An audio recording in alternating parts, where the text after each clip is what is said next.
Today on the TBN Israel podcast, I'm Shoshani. This is the one and only Yair Pinto. Thank you. We're talking everything about the new, the best, the strongest President Donald Trump. Just this morning, the news was, and again, he's not yet sworn into office. That's happening in several days. The news has already changed because President Trump is coming into office. No, definitely. Like, the negotiations to release the hostages are speeding up. Of course, according to foreign and Arab reports, nothing official yet, but it's moving to that direction, and everything is going to change in Israel, in this region. And what we're going to do today in this podcast is break down the effects for Israel regarding the new president of the United States. Let's start with the headline. This morning we wake up to a very, very happy headline, or partially happy headline, stating that in part because of the pressure of the upcoming Trump administration, 3 hostages are supposed to be released in just a couple days. And again, you never know with these kind of announcements because it always can change. Yeah. But still, I mean, think we've been at, 98 hostages? Yeah. 98 hostages, and before that it was 101 hostages for many, many, many months since the last sort of like rescue or discovery of a hostage deceased in hostages. Gaza, yeah. It's been many, many months of that number. And now all of a sudden, because of the upcoming Trump administration, everything is speeding up in a speed that we haven't seen in a very long time. It seems like he knows how to talk to the Middle East, to the Middle Eastern leaders. It's by force, it's by action, and not just by diplomacy. Yeah. Western diplomacy does not work in the Middle East. It's a different way. One might say Western diplomacy doesn't work, period. Anywhere. Anywhere. And sometimes we're awakened to the fact that you have to play a different game. Yeah. And I'll jump to the end of today's conversation. When you look at Trump's effect on what we're going to live in Israel, the reality we live in, because we're looking at this whole story from a very, very narrow perspective. From the Israeli perspective. We're Israelis living in Israel, talking about a U.S. president that resides in the U.S. Definitely. And our interest and our agenda is, what is the effect going to be on our life? How is our life going to change, for better or for worse? How is stability, economics, the war, how is all of that going to be affected by incoming President Trump? My curiosity and my question is, am I going to wake up 3 times a week in the middle of the night because of incoming missiles, either from Yemen, from the Houthis, or from the Gaza Strip, or from Iran, or from Hezbollah in the next year? Is this going to keep happening? I'm really hoping it comes to an end. I'm getting tired. By the way, Mati, I think that my body is getting adjusted to these missiles, because just a few days ago, we were hearing the sirens, me and my wife, and we were saying, do we need to go to the bomb shelter? I said, no, this is from Jerusalem. We are further away, so it's not for us. And then we opened the phone and said, nope, we should have gone to the bomb shelters. Funny you say that. We were just talking about this before, where I think my body has come to the point where it no longer recognizes the alarm. And it is loud. Like, we have 2 apps on our phone. So it's like an alarm clock that, for a teenager that doesn't wake up for the alarm. Clock, and I realize that in my sleep, I look at my phone, and it says rocket fire, and my brain says to me, go back to bed, nothing's happening. And then I hear this. Abba! My kids making sure I run after them to the bomb shelter, because several times I've stumbled in like 5 minutes later. But before we're going to start... Oh, yeah, definitely. Guys, before we're starting, if you like this content and everything that we're making here in Israel, please subscribe to TBN Israel YouTube channel, share the videos, and help us create more content by clicking the donation button on YouTube or by going to our website at www.tbnisrael.com. Okay? It's also becoming personal at this point. Please subscribe already, because half of our scripts are becoming a call to action to subscribe. And share. Yeah. Until we reach 90%, we're going to keep this call to action on the script. Please just subscribe. I can't take it anymore. 90% of the viewers should be subscribers. Please. And by the way, I started this day, Mati, at I think it was 5:30 or 6, going to the gym. And on the way to the gym, I recorded a video saying, good morning to all the terrorist organization in Yemen, good morning to all the terrorists in Iran, and thank you for waking me up in the middle of the night, but my day goes on. I am starting my day, and I'm going to have an amazing day going to the gym, coming here to record the podcast, and they are going to fail again and again in trying to destroy Israel in this coming year. Because, we are still here, we're staying here, Am Yisrael Chai, and God is with us. I'm going to come. Yes, but thanks, Tover, for this. Let's go back to what we're talking about. I agree completely, but let's zoom back into today's topic. Today's topic is the upcoming Trump presidency and its effect on Israel and the Middle East. Yeah. And I want to, let's give a quick flashback to what the reality of past years looked like. And I want to say this when you really zoom out to, it's even more than 30,000 feet. That's the term. You really zoom out to the stratosphere. I still don't know what a feet really is, you know. It's a really weird metric. I'm like a 6 feet, right? 6 something? Oh, you're 6 something. Yeah. Anyway, so you look at President Trump's previous presidency. He is, and I say this because, so here's where I think it's complicated. We have trouble as humans separating between the way the man expresses himself and the way he communicates with the media, which is a science of its own. I think people look at him as this, you know, this bizarre communication machine, and they don't understand that, one, there's a brilliance in the way he manages the media behind it, and two, that press releases are oftentimes separated from what an administration actually does. Yeah. So let's look at what his administration previously did. We've spent a lot of time with outgoing U.S. Ambassador to Israel, David Friedman, who's a unique individual in Israel's history. We've spent a good amount of time with Mike Pompeo, the then Secretary of State for the Trump administration. Yeah. You hear their stories, and I've heard them firsthand, of what happened in the White House in the Trump administration. And I say this as an Israeli, we've never, ever, ever had someone like Trump in the White House when it comes to Israel in a positive sense. Never. Yeah. The things that he did, and you look at declaring Jerusalem as the capital Yeah. of Israel, moving the embassy from Tel Aviv to Jerusalem, declaring the Golan Heights, the Abraham Accords, and I don't say this lightly. You could take 100 years of diplomatic efforts, 100 years of diplomatic efforts in this region, and they didn't do half of what the Trump administration did in 4 years in the White House. I'm not exaggerating. I mean, these things, like just the U.S. Embassy, has been a topic that Congress has been debating for 30 years now. He said that. 30 years. There's nobody more pro-Israel than I am. Yeah. That's true. Perfect quote. Very good, very good, Thomas. So again, and so people say research. those things. We stand with Israel. We stand with Jerusalem. We recognize Jerusalem. But as they the don't capital. do it. They never moved the embassy. Yeah. Donald Trump gave the State Department, I don't remember what the number was, 60 days, 30 days. To move it. And they found a budget. The budget was like surprisingly small. And all they needed to do was they moved it. Everyone warned the U.S. and the Israeli administration. It's going to be a collapse. It's going to be a war. It's World War III, yeah. la la la la la, and nothing. Well, it's not true. Nothing happens. But it was a limited conflict, Yeah. specifically in the Gaza border. It was much less in Judea and Samaria back then. And the embassy moved to Jerusalem. The Golan Heights. Not far from us. Yeah. Right there, like around the street here. It's a mile away. Right, yeah. You're into the American system today. I run the conversion in my head. Already. The moment that he got elected, the first thing that he said about Israel is the hell quote. I'm going to bring hell. Will break hell. All hell will break out. And in the beginning, it felt like get released. Yeah. In the beginning, all around the news, it was like, okay, he just said something, and then he started to repeat it again and say it everywhere. And I really want to know where you both standing with this. All hell will break out. Let's take people back. Break it down. Yeah. I want to again. I think there's this gap. We look at Trump, and there's a separation in people's mind between his rhetoric and his tweets or X's, whatever you call them nowadays, but between like the short blurbs of the things he says and what his team actually does. Because he says things oftentimes that sound like they're just like this blanket statement, beware, we're the strongest, we're the best, we're these kind of things.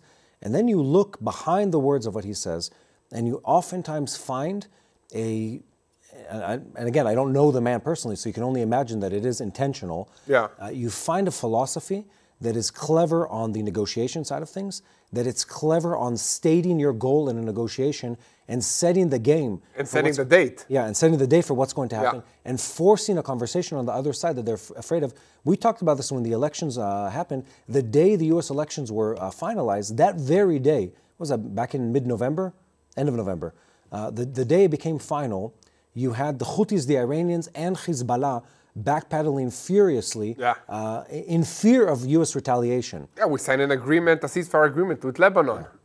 And it's crazy that everything is shaping according to the inauguration date of Donald Trump in the United States, which is, on the 20th of January. So it's coming very, very fast.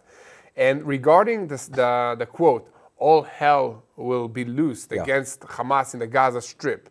Okay, let's break it down what it actually means according to the special advisors of Donald Trump. Okay, so what can the United States do to Hamas more than Israel is already doing to them? Okay, so I think the first action here is additional military pressure on Hamas, meaning letting the IDF do whatever they want and need to do in order to destroy the Hamas remaining battalions in northern Gaza, in Rafah, in key cities that they still operate within. Okay, so this is one, because until now the IDF was operating kind of with their hands tied behind their backs because of international pressure. I don't agree with that. In some areas. There were seasons in which there was international pressure on Israel and there was American pressure on Israel, and that specifically before we entered into Rafah, several incidents that had to do with the Philadelphia corridor. I know we like as Israelis to say everyone was against us. What's come out since then from, let's call it the conversations that happened inside the room between high-level delegates, was more a questioning of our existence or non-existence of policy. What are you going? In other words, the U.S. administration saying to Israel, "What are you going to do after you enter Rafah? Okay, what are you going to do with 1.2 million Palestinians?" You're asking 500,000 people to move again because we understand there's a bunch of Hamas, like thousands of Hamas warriors in this area, and you don't want to kill the civilians, and you're asking them to move. But when you finish, what is your plan? And Israel refused to present a plan because at the time there wasn't one. Yeah. And so it's almost like it was like a friendly conversation of like, look, I care about you, buddy, but I need you to show me where this is going. And then it forced a positive conversation on our end to actually plan, to have a plan, and actually like go public with like, look, we're going to do this, and also we're committing to the safety of the civilians inside the Gaza Strip. At the time, we did not receive all the weapon shipments, the big bombs. We're still waiting for the D9 bulldozers to arrive to Israel from the United States. So maybe one of the things that will mean all hell will break loose will be giving Israel the tools in order to complete the mission, if it's in Lebanon, in Syria, or in the Gaza Strip. Well, but I want to highlight something, and I think we've talked about this in the past. The U.S. administration, it's speaking in two voices. One is internal, and especially when you're in election season. One is internal, another is external. And when it comes to the internal one, I've said this, and I think many other much wiser people have said this. You look at Biden administration, they have paid a heavy tax, to support Israel publicly. And Joe Biden personally as a president, stood with Israel, and you very rarely heard him say the words "but" at the end of his sentences. He would say, my stance, my support for Israel is 100%. Israel has the right to defend itself. We're supporters of Israel. We warn the enemies of Israel. Don't. Yes. He was very, very strong in that. Then you look at his follower, his running mate, VP Harris, who was running for presidency. She had a different problem where she had to say, because of to pull the left-wing voters, and again, you can look at the morality of this however you want. They knew that they were going to lose the elections, and they did lose the elections ultimately, if they didn't speak to that base. So it forced this conversation on them. Every time they were saying, yes, Israel has the right to defend itself, they always had to put in, but also we call for ceasing all violence. Ceasefire and the reach an agreement and a peace agreement and two-state solution and all these things. Yeah, and I don't want it to sound like, yes, I 100% agree that there's a problem with their policies against Israel, but when you look at the Biden administration, what he said personally, you see him, and I believe he paid a tax. He paid a price in public support from his constituency and the fact that he stood with Israel. And I respect him for that. Yep. He did it even though it was painful for him in the ballots later on. And I think historically we need to recognize that. Trump doesn't have that problem. The Trump base is unequivocally with Israel in a way that the Democrats don't have. So with him, there's nothing pulling back at his shirt saying, no, hold on, let's think about this. Everyone there is like, let's do this. Give them the bombs. And everyone is in the corner like, yes, yes, yes. But he, in one of his interviews, he said, I don't say don't. I said I will bring hell. And I think this is a huge statement for us here in Israel. Who is this, Trump or? Yeah, Trump. He said, I don't say don't. I say I'm going to bring hell.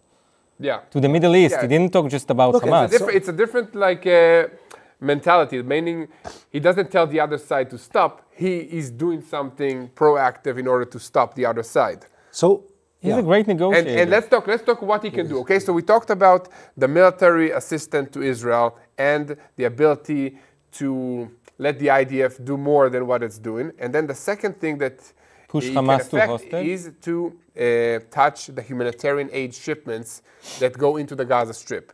Okay, so what's happening now? Israel is allowing, together with the international community, tons and tons of trucks. You've seen them personally in the Gaza Strip that go into, supposedly, go to the Palestinian people, but who's taking them is Hamas. And then Hamas is either selling them to the Palestinian people at high prices or using them, these humanitarian aid trucks, to feed its terrorists and to force young recruits of Palestinians, I'm talking about 15, 16-year-old Palestinians, to join the ranks of Hamas in exchange for food for their families. Can I comment on that for a second? Yeah. So yes, we were in one of the border crossings, saw the piles of international aid that was headed in. But since then, I've built a bit of a relationship with COGAT, which we call MATAC, the coordination entity that's responsible for interfacing with the Palestinians. The number of trucks that goes in with aid on a daily basis is always in over many hundreds or over 1,000 per day. Per day. It's very, very high numbers of trucks that go in. And it's important to state that I don't think that's the big issue. I think the big issue here is going back to what Trump can do is the fact that everyone right now is thinking about the day after. We're at the day after Hezbollah. We're the day after Hamas Gaza in the way it was before. We're the day after Bashar al-Assad in Syria. We're the day and after a lot of let's call it the proxy fighters. I'd even say that the day after Iran? We're the day after the Houthis though. Yeah. I'd say we're at the end of the games of the Houthis. And we've talked about this in previous podcasts and shows. And everyone is sort of positioning to see, well, we know things have moved. Now I'm trying to figure out where I can go in the next phase of the negotiation. And in that sense, there's this whole idea, and I say this as someone who doesn't know how to play chess, where oftentimes novice players will win in chess or other strategic games, not because they're smart or because they're unpredictable, because they do things that don't make sense, and someone else tries to read the logic in their actions. And there's no logic. And there is no logic behind it. So President Trump does, as a president did this, and he's probably going to do it again, he did things not because there was this this thought out, we call it in Hebrew, avodat mateh, this executive research work paper, to make where the State Department or someone did 6 months of research and wrote a paper and we concluded that. It wasn't like that. He looked at it and he said, I don't know, this doesn't seem like the right thing to do. Let's do this. And we've heard the testimonies of some of his conversations with other world leaders. It's it's by instinct in the moment. And when it's by instinct in the moment, that is a very unsettling sense to people on the other side. Because the Hamas know, they're like, we think that if we're negotiating with someone who's rational, like let's say the Biden administration, then it can go one of three routes. But we might piss off Donald Trump as a president, and it might be something that we didn't expect at all, and that's it. Yeah. And there's no one to talk to for 2 years, 3 years after that. And no aid to the Palestinians at all from the United States. I don't think they're going to stop aid, but I think he could do something extreme. What is Hamas's agenda, if you think about them? Well, to survive, first of all, and then to grow their ideology and destroy Israel. Yeah, but I mean, in the short term, it's like hold on to everything they have and not be expelled completely from the Gaza Strip. Yeah. Not be imprisoned, not be kicked out of They want to make sure there is no alternative for Hamas ruling the Palestinian people. Yeah. And look, they know, these people know their history. Hamas know their history, Hezbollah know their history, the Iranians know their history. And they know that there are precedents in the past, both when it comes to Israel and U.S. involvement, where when a terrorist organization or a regime is replaced, then it isn't done peacefully. Two, oftentimes, they're uprooted systematically from the people that they ruled, to the point of they're put on buses and they're shuttled to the other side of the world or to the other side of a region, never to be heard of again. Well, so, just remember, when the Palestinian Authority was ousted by Hamas in the Gaza Strip, they literally pushed them off the rooftops of the buildings. Yeah. So they don't want this to happen to them now. So they're holding to whatever they can, and at the moment, it's the hostages. It's the only card that they have left to play. Yeah. So the Trump administration is coming in a very short amount of time, and we have this unknown variable, which is the Trump administration. And what it does is it forces everyone to tread very, very lightly as they enter this new season. And what that can mean for Israel, is this very, very different scenario in which we're not having to wait out these prolonged seasons of like, let's talk about this for 3, 4, 5 months. Let's wait for the U.S. envoy to come back to the region, and then we resume the conversations. Exactly. Etc. Because that's what we've experienced under the Biden administration. We had Amos Hochstein, who's the U.S. emissary on this topic. He comes and goes. Every time that he came to Lebanon, it took forever. And look, and we experienced this in the past with John Kerry. John Kerry was like this man, this machine of energy, in the Obama administration, who made it his life. Let's call it his career goal was to reach an agreement in this region. The man spent years of his life flying back and forth through Middle Eastern capitals to try to reach an agreement. And because it was predictable, because it was expected, and because there wasn't we talk about the carrot and the stick, because the stick wasn't big enough in the sense of like, well, if this doesn't work out, we're willing to like just to dispatch with everything that's on the table and like consider something new, including replacing everyone who's talking to us. You have that under the Trump administration.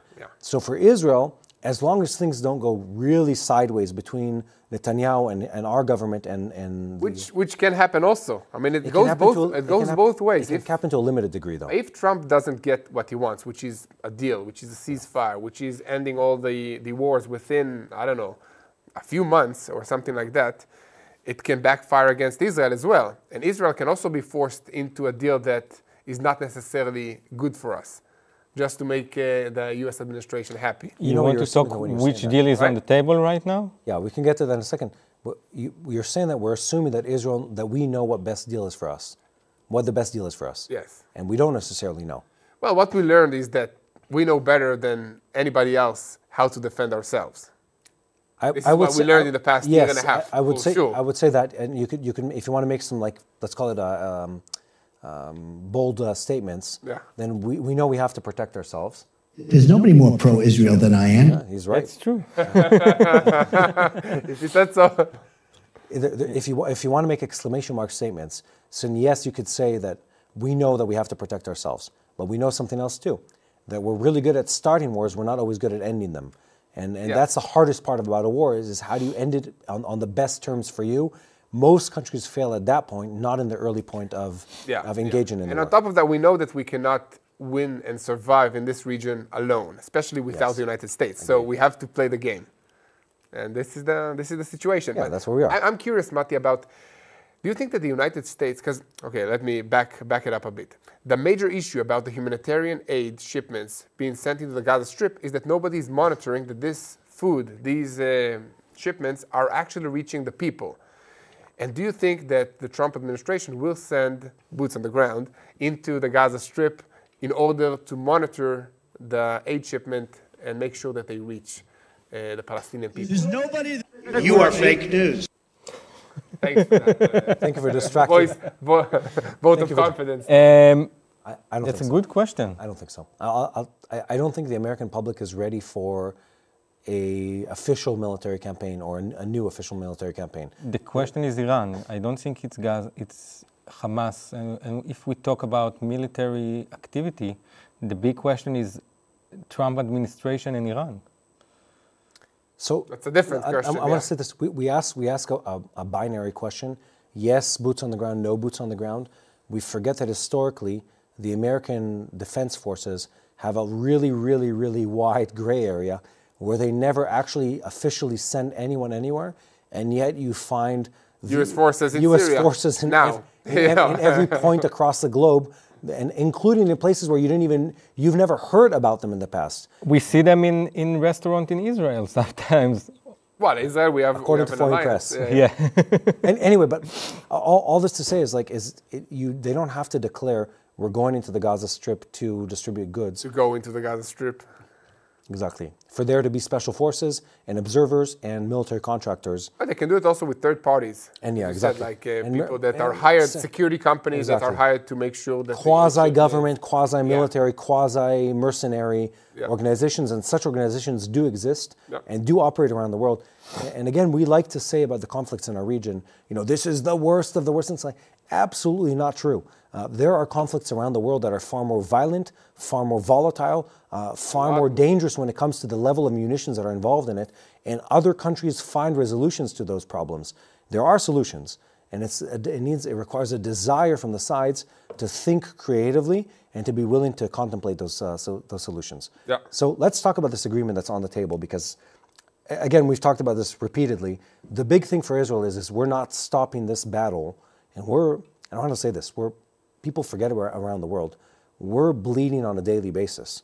Israeli soldiers, including recently someone that we both know personally. Personally, yeah. Yesterday. 1 to 4 soldiers every day, I think, since the beginning of this war. Yeah. It's a lot of soldiers. And we're talking about what?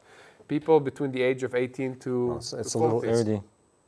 It's a little less than that on average, but recently the numbers go up, and yes, and it's sometimes it's one guy, but sometimes it's 4, 5, 6, 7 people Yeah, at the same time. killed at once in the Gaza Strip, and before that in Lebanon, although Lebanon's quieted down right now. Yeah, which is happening because of an IED or like a Hummer or Humvee goes on an explosive device that was left there by Hamas terrorists, and then 4 people die at the same time. Yeah, This is mainly the situation. And the reason we still have such a powerful force of soldiers on the ground in the Gaza Strip isn't because we're doing this for the fun of it. We're doing it because we still have close to 100 hostages, 98 as we speak right now. 98, yes, 98 as we speak right now, in the Gaza Strip, and we're not going to rest as a government and as a people until those people are brought to us back. Every last one of them, if possible. And we still have an enemy in the Gaza Strip that is firing rockets at us, is carrying out planning attacks against Israelis and holding the hostages, and that's Hamas. And we can't let them just, regroup and become stronger again. So we need to complete the job. Yeah. The official mission of the IDF when this war started was destroy Hamas and return the hostages. So these 2 goals are not yet achieved. Yes. So here's where we are. So we're talking about this agreement right now. These papers keep being leaked, I think, from multiple sides. Mainly from Arab media sources and international media. It sounded like not from Israel. I don't know. Like not officially. Not officially. There is no official, reports about the deal from the Israeli side so far. Yes. Only comments to the foreign leaks. But I think one of them Right? was a Hamas leak of an Israeli Yeah. document, Yes. if I remember correctly. So anyway, there's a lot of documents circulating, and they're all talking about like a release of, at this point, all the hostages. Yeah. Everyone alive, and sadly also those dead in Hamas possession, as the agreement rolls out. And the agreement is this multi-staged agreement that starts with an initial release of 33 hostages. Yeah. There's a huge debate between Israel and Hamas over who the people are. Israel has been very, very strong on the side of we will not move forward without receiving name lists. Yeah. We want the names of the people, both those who are alive and both those who are not alive in your possession. We don't want to be surprised, and we don't want you to fool us or lead us along only to find out that you don't actually have the information or you're withholding information. Yeah. Or we find out that you've kept several hostages as a final bargaining chip. Hamas hasn't cooperated, but it seems like they're slowly coming around. Yeah, and so far it's like at least 20 of the 33 hostages to be released in the first phase need to be alive. Yeah. So that's the talk now. Yeah, and then we're starting with women and not even elderly, just older hostages, Yeah. and of course sick hostages. And Israel at that time we start scaling back on our operations in the Gaza Strip. We don't leave, which Yeah. initially, or up to actually a couple of weeks ago, Hamas required Israel to agree to completely stopping the war, quote unquote, and completely withdrawing from the Gaza Strip on day 1 of this agreement, or almost on day 1. It was like this very quick step. Yeah. And right now they're agreeing to a staggered process where we seize let's call it the ground maneuver. They released hostages, but we don't actually withdraw from the Gaza Strip. But we do allow for Palestinians to move back to their homes in the northern part of the Gaza Strip with monitoring their vehicles. Okay, so that's the deal, making sure there are no weapons being smuggled which back is to tricky. the north. It's very hard. It's very tricky. Yeah. We've seen even in the last months that trying to prevent any kind of weaponry smuggled from the south to the north is almost impossible. Yeah. You have to physically check everyone who's Everybody. crossing, and the risk of doing that is unreasonable. So we're talking about that. So the IDF scales back, the Hamas gradually releases hostages, and then Israel has agreed, which was off the table in the past, to withdraw from the Philadelphia corridor. It doesn't say that, but it doesn't say that we're remaining in it. Yeah. Which is interesting. It says now there will be security understandings on the Philadelphia corridor, which is kind of vague. And we don't know also who will operate the Rafah border crossing between the Gaza Strip and Egypt. Yeah. So we're not sure if that will be the Palestinian Authority, if that's going to be Egypt, if that's going to be some international power doing that. Yeah, and I want to open up sort of a window into like what's happening here. The negotiations that have been happening are between many, many parties. It isn't just Israel and Hamas. It's the US, Israel, Hamas, the Egyptians, the Qataris, and several other parties that are officially and unofficially involved in this.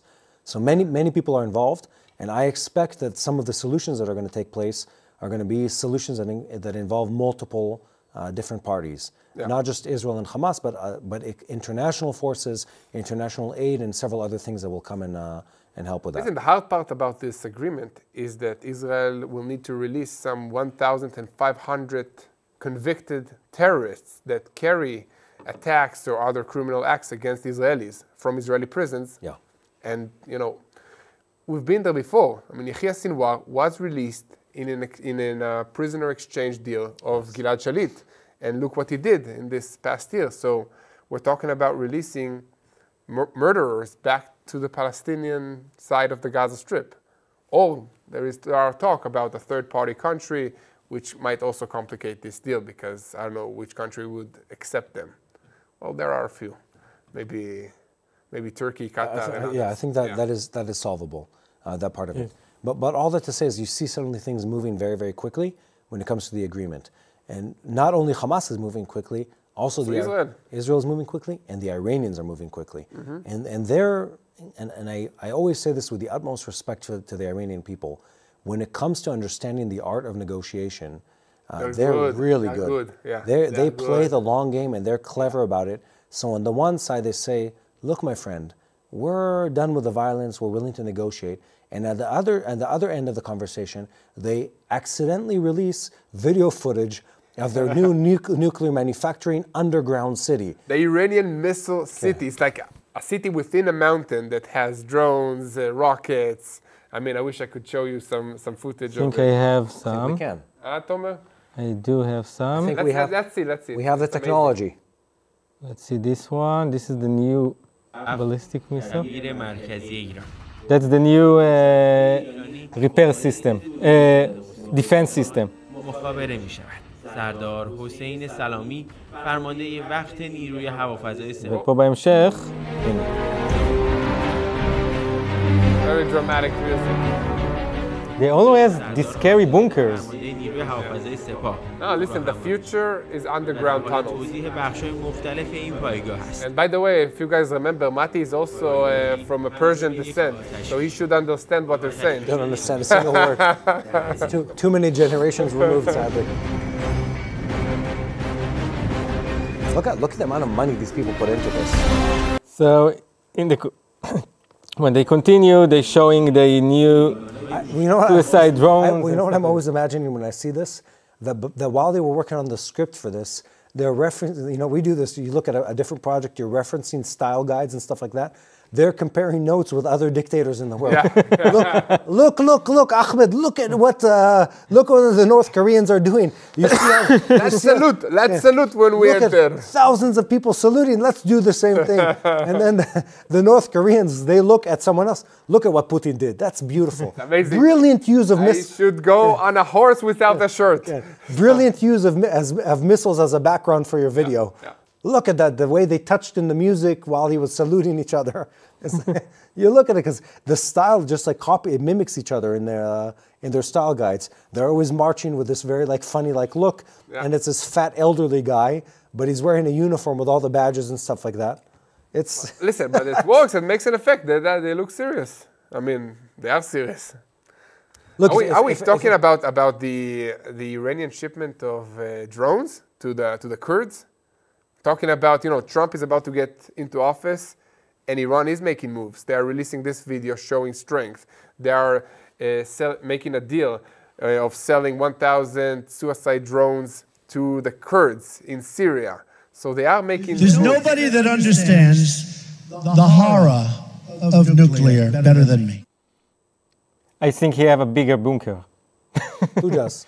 Trump. At least a bigger bet. Bigger red button, as he says. But Tomer, no, so what's up with this, with the UAVs that Iran is selling? I don't know. It's look like they right now showed what the new weapons they have to exactly show Trump administration that they are not weak as he thinks they I think maybe they need to show new weapons because their ballistic missiles kind of failed, attacking Israel. And the United States and the international coalition against Iran and Israel were able to, They're still combat failing. and destroy these missiles when they came here. Well, let's analyze this, though.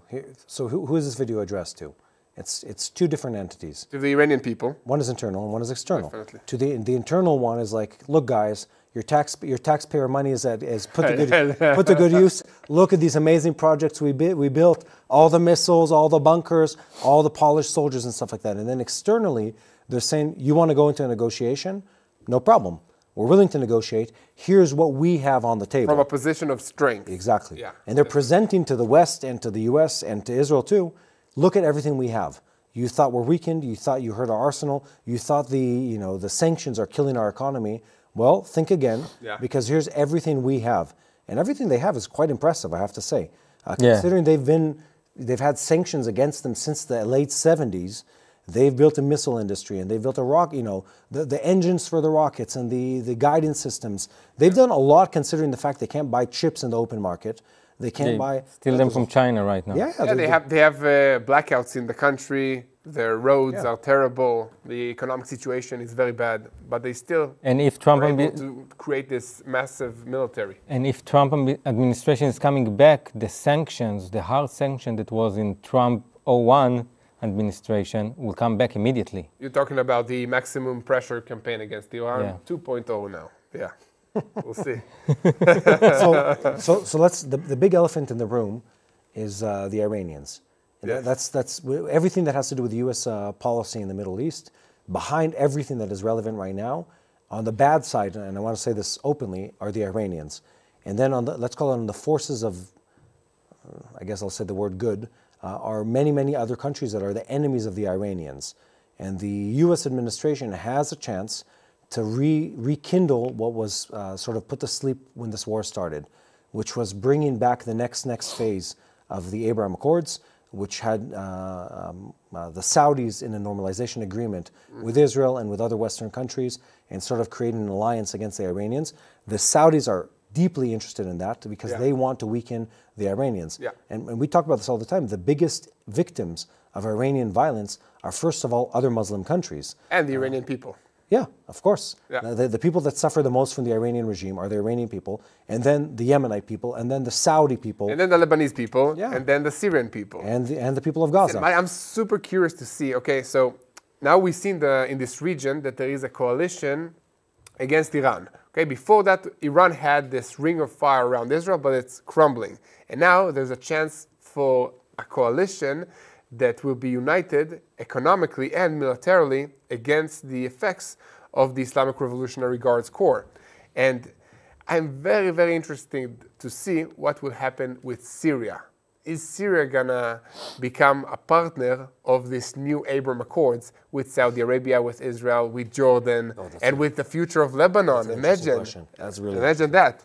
I mean, we can create a ring of fire that is a coalition that is stabilized with Israel economically, with the United States, with Saudi Arabia. That would be a great future for the region. I think, I haven't thought about this before, but I think if you look at the agenda of the people and the new leadership in both Lebanon and Syria, that's the direction, right? That's the direction. It's the first time in decades that they have the chance. Yeah. Because, so you have Yosef Aoun, who's the new president of Lebanon. Anti-Hezbollah. He's strongly anti-Hezbollah. He's pushing for economic growth for the Lebanese people. And you have the new leadership of El-Julani Salah, whatever his name is today. Anyway, let's just call him El-Julani. The new government of Syria, they're publicly at least, at face value, they're saying our agenda is economic growth for the people of Syria. Definitely. And reinstating civil liberties and growing the country and creating... And diplomacy with the West. After how many? 20 years of 12 years of 50, what, two? You have the it's 12. Hafez al-Assad and then Bashar al-Assad regime. no with Lebanon. You're talking about Lebanon. How much- 2 years without a president. And But their since economy is crushing down for how long? They also don't have electricity. since the 70s. Wow. They've been on a decline since the 70s. But I want to say, and I have to study up on this more. They've taken a huge hit from Hezbollah's involvement in a series of political assassinations and also a lot of economic damage that they caused to the country. I'm trying to think when it was, the last 10 years, give or take. Yeah, 12, I think, 12 years. And right now they're trying to push politically Hezbollah out of the country, and they will ask Hezbollah to give up his weapon. That's going to be the big fight. It's going to be an internal civil war because Hezbollah will not give up their weapons. Yeah. I don't see that happening. I don't see that happening at all. But I do see them limited to a much smaller geographical area and having some kind of limited autonomy. And for Israel, that's very good if they have a limited autonomy because now we have a smaller target that we need to worry about. Exactly. Or a smaller enemy base. So going back to President Trump. There's nobody bigger or better at the military than I am. Yeah. So we don't going to worry about that. Yeah, and I want to tell you something else. In the head of every political leader in the Middle East are running the images of the political leaders that were knocked out by the previous Trump administration. The Trump administration did several things, and Israel did too in this war, which were unheard of in Middle Eastern history, of publicly assassinating political leaders. You look at, wait, now I'm mixing up my history. Qasem Soleimani was Trump or Obama? Trump. I think it was Trump. U.S. president. I'm going to Google this. Even that it was looking lately on that Trump and Obama are good friends in Carter funeral. Yeah, it was Trump. It was Trump, yes. Yeah. So, in my head, for some reason, the stories just crossed. So they did that, and they removed also several of the leaders of ISIS and Al-Qaeda. And they did this in operations that very few people previously would have signed on. And you see that level of willingness to take risks publicly and diplomatically. If you're a leader in Iran, you're thinking about this. For sure. Because with the Biden administration in Israel... Or if you're a Houthi. The Houthis are thinking about it in their bunkers now. Oh, they're absolutely thinking about it. So if you're the Houthis and you know that someone's coming in, and this is where it gets, I think, good for Israel and interesting for the world, is if someone tries to publicly humiliate the Trump administration by trying to expose weakness or hurting them somewhere that hurts publicly. Let's say a Houthi strike on U.S. Surface vessels in the Arabian Sea and the Red Sea, something like that.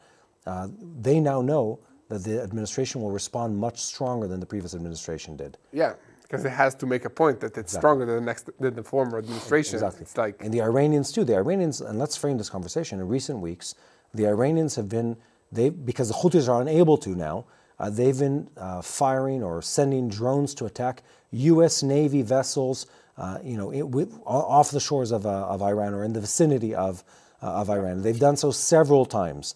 And the Americans are only playing defense. They're not striking in retaliation to that. That could change.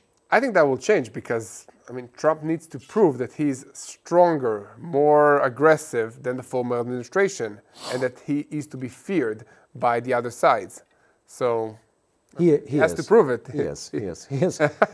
He should be feared, and he should be concerned. They should be concerned about the Trump administration coming in. And also, he has a point to make. And the point to make is to show that his legacy is going to be considerably stronger than that of Joe Biden when it comes to Israel. Yeah. Which is where you see the urgency in the way they're communicating. The incoming Trump administration is communicating about Israel reaching a deal. Yeah. They're already making very, very open threats. Yeah, they said there was a handshake already. Yeah. In the next few days, we will see a deal. It's like, okay, looks like something is happening. I would take it seriously. Definitely. If I was a leader of Hamas, if I was a leader of the Houthis, and the incoming president, who's weeks or days away at this point from coming into office, is saying, guys, I strongly recommend you have some kind of agreement signed before I'm in office, or else ... Yeah. I would rush to get an agreement. For sure. I would absolutely rush for that. I wouldn't even think twice about it. And that's what's happening. And even on the Israeli side, and again, this also happened under the Biden administration, is with these kind of agreements, there is no perfect agreement.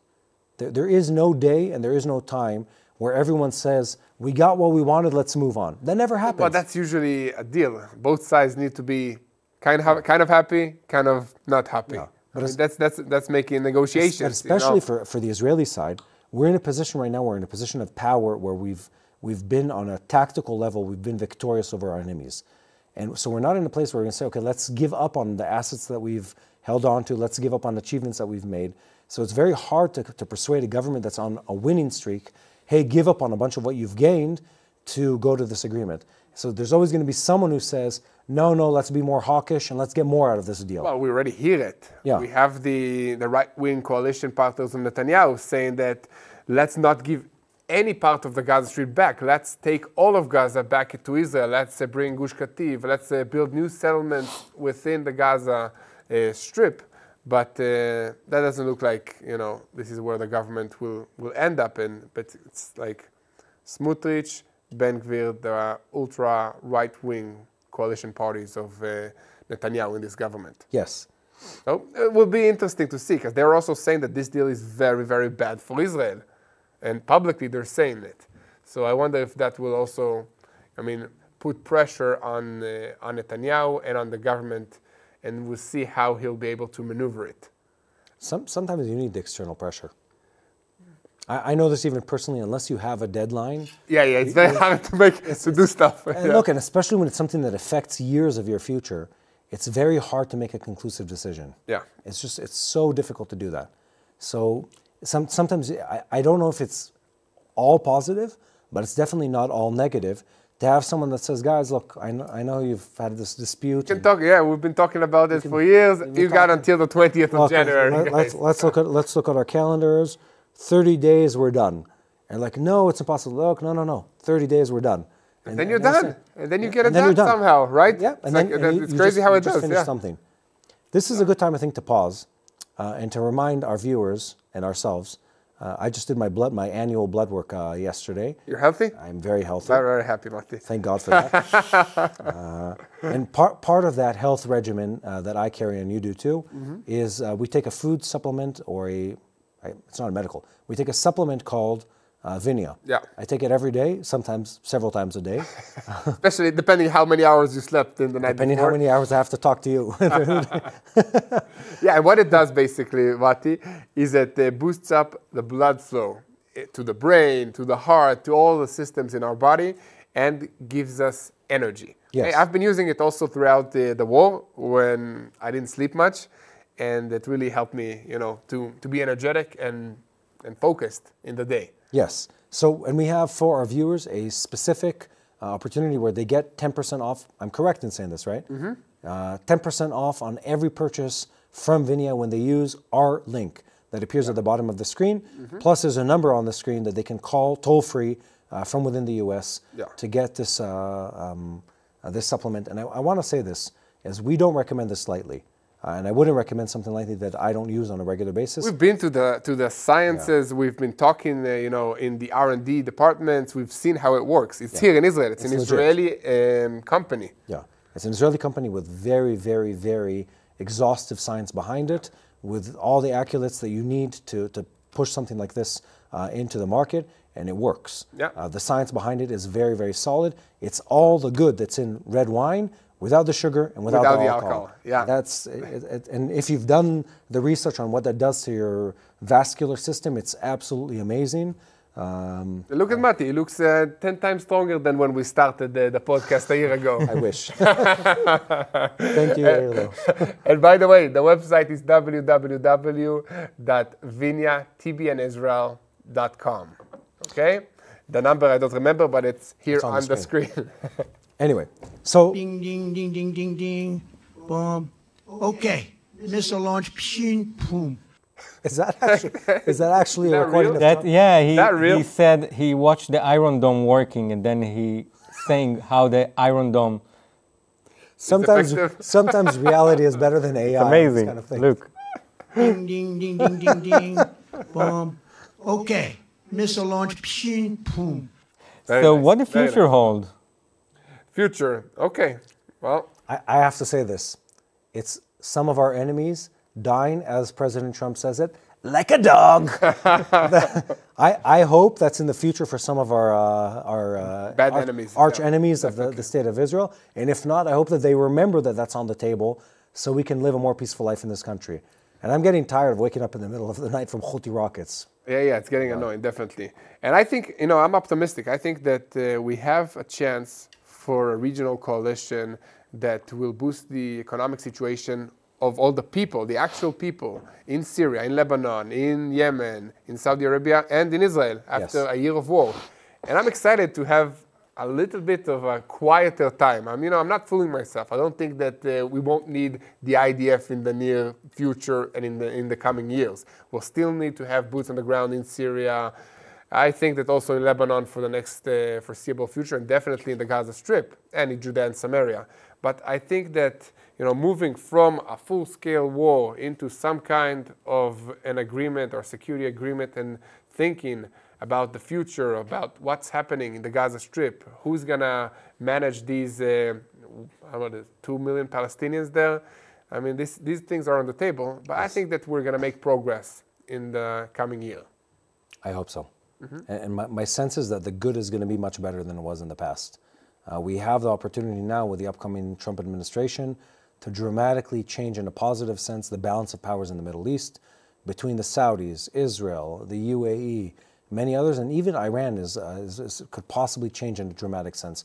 They're not going to stop being them overnight. There's still going to be the revolutionary, Islamic government of Iran, but until they're removed, hopefully. But even that can be a 2 out of 10 instead of a 10 out of 10 or an 8 out of 10, exactly, as it is today. Yeah, definitely. And I think that's my big hope. And my hope is also for a time of prosperity for our people. In this region, you can't be peaceful and you can't be successful without having the right kind of friends. The U.S., both under the Biden administration and before him under the Trump administration, have been steadfast and close friends for the people of Israel. Let's not forget that. They've been friends to us in this war more than is imaginable. If U.S. audience is watching this, you need to know that your government, even under President Biden, did a lot of good for the people of Israel. They were generous with us with finances, with technology, with weapon systems, with diplomatic aid and pressure within the UN on a whole lot of different issues.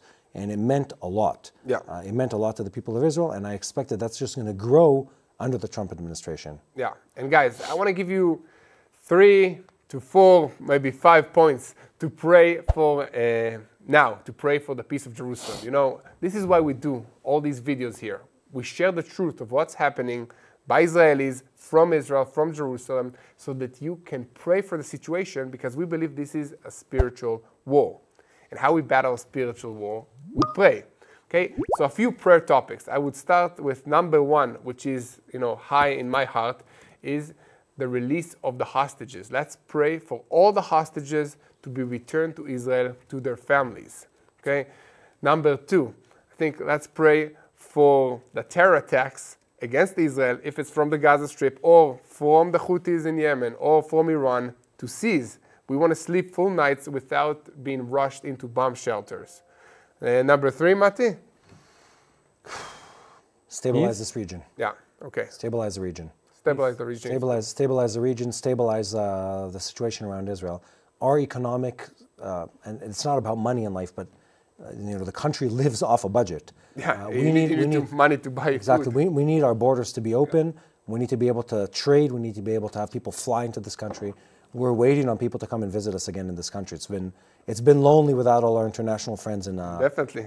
In Israel. Like you said, we need the hostages big time. We need our soldiers to be in a place where we're not fighting, on 4, 5, 6, 7, 8 borders on a daily basis in this country.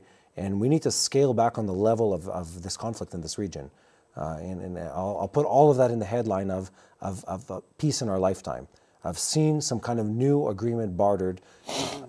Just a couple years ago, I got to travel to the UAE to see the fruit of the Abraham Accords. We've experienced this as Israel. That can happen again. Yeah. Iran can be weakened. Iran can be destabilized, and we can see peace come into this region. Can see our soldiers being sent home, and less of the casualties less reserves days for us in years to come. You know, that is my big hope. And I hope, and this is my personal prayer, I pray that President Trump in his next term is guided by God and listens to people who are guided by God to really do the right thing for this region and for the people of the U.S. and for the people of Israel. Yeah, I will add a prayer request. Nobody loves the Bible more than I do. I'm happy to hear. And I will add a prayer request for our leaders. Okay, wherever you are, let's pray for our leaders to make wise and godly decisions in the situation. Okay? And guys, thank you for staying with us. Thank you for praying for the peace of Jerusalem. And subscribe, please, to TBN Israel YouTube channel. Help us share the truth. And thank you for everything that you're doing. Thank you, Mati. It was great to be with you again. Have a great weekend. Spend time with your loved ones. And see you again next week. Hello, this is Mati here in Jerusalem with TBN Israel. This is Yair Pinto from TBN Israel here in Jerusalem. TBN Israel is keeping viewers informed with Israel-focused news, culture, and what God is doing in this land. Support TBN Israel today.